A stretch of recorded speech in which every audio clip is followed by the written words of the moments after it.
সময় চলে যাচ্ছে, এই বিভৎস ব্যাপারটি দেখতে ইচ্ছে করে না। তাই অনেককাল ঘড়ির দিকে তাকাইনি। অনেককাল হাতে আমি ঘড়ি পরি না।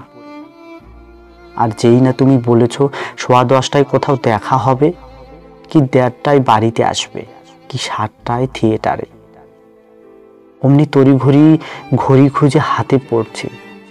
ঘরের সবগুলো টেবিলে, দেয়ালে বাচ্চা মেয়ের মতো রাখছে, টাঙাচ্ছে। যেন একটি দিনের, একটি বেলার, একটি মুহূর্ত বেরিয়ে না যায় কোনো ফাঁক দিয়ে। যেন ভুল করে সময়ের সামান্য এদিক ওদিক করে তোমাকে না হারাই কোনোদিন।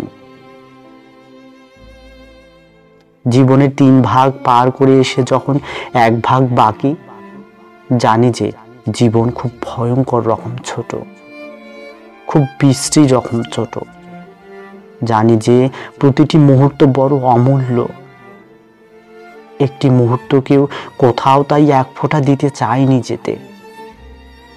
আর এখন কখনো কোনো রাতে তোমার সঙ্গে দেখা হওয়ার কথা থাকলে পুরো দিনটুকুকে জীবন থেকে ঝেঁটিয়ে বিদায় করতে চাই। দিন দৌড়ে চলে যাক চাই, সময়ের আগেই সময় যাক চাই, রাত আসুক চাই, তুমি এসো চাই। কবে যে কখন সময়ের চেয়েও বেশি মূল্যবান হয়ে উঠলে তুমি। সময় যে যাচ্ছে সে খেয়ালটি নেই, জীবন যে ফুরোচ্ছে সে বোধটি নেই, মৃত্যু জিনিসটি যে খুব ভয়ঙ্কর সে ভাবনাটি নেই। তুমি এসে কি আমার ভালো করলে কিছু?